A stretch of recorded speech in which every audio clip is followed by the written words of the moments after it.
Welcome back, horror fans and gaming geeks. Hide or Die has been funded completely on Kickstarter. The stretch goals will be happening soon if they aren't already in effect. Keep an eye on Hide or Die's Twitter and their Kickstarter for that, but what I've come here to talk to you about today is just theories and ideas. Good theories and ideas, I think. We're just touching on something that popped into my mind yesterday while I was watching Chris. That's Chris-O-Matic on Twitch TV. Follow his channel if you enjoy watching developer streams.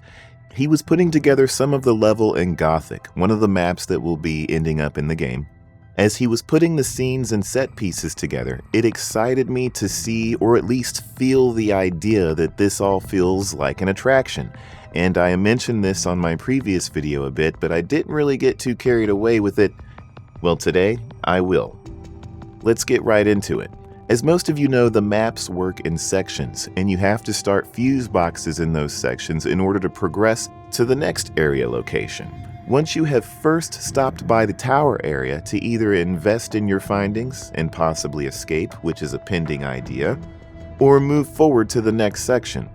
Well, one thing I saw and carried away from the dev stream is that the set pieces inside the maps have the ability to be pretty extensive and varied from one another to where each section or area has a different tone or atmosphere to it, while still maintaining the general theme of the map. Now, the best way I can make a similar comparison for you, and something that carries around the same vibe with it for me, from my own experience, is an event called Halloween Horror Nights at Universal Studios. As you can see, there is one main park. That would be the entire map, in the game's case. At Halloween Horror Nights, all the haunted houses are separate from each other, and all hold different themes to them. And when you walk around between houses, there's still atmosphere happening around you. They try to make it feel like you're not just walking around in a park, right? They want you to be surrounded by things going on, but the game already has that atmosphere going for it.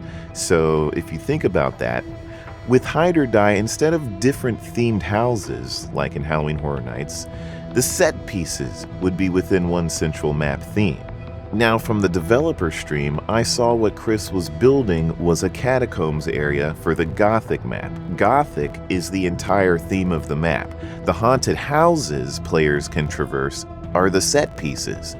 This would give the developers a map or a park to play in, with some things that could be added to the map in sections, later down the line under construction if need be. Hyping over new sections of main maps, new areas, new locations. Imagine, the hype for maps would be pretty intense, players knowing it's basically a new set of scary places to play in. With the right mechanics set in place so players never get bored and always have a fun time traversing these areas over and over again, where the killer can intercept the survivors and smart things you can do with the survivors to get them hid, keeping it fresh, keeping it interesting. This is a tremendously exciting way to look at the game.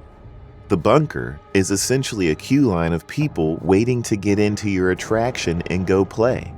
The killer is the main performer amongst other AI enemy performers designed to drive suspense and ultimately get rid of players. With the atmospheric events and enemies around, the potential is endless. Take the suburban map, for example. You could have the neighborhood, the woods, a drive-in theater, sewers, gas station, corner store.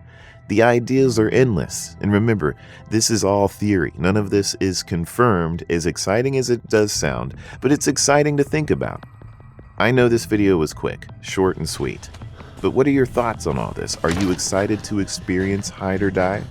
If this does interest you, check out their Kickstarter, you guys. It's linked in the description below. It's still happening. You can go support it, and I'll see most of you on their Discord. Make sure you join that too. The community's very active. The devs are active. Everybody's awesome. I'll see you guys later. Have fun. Bye-bye.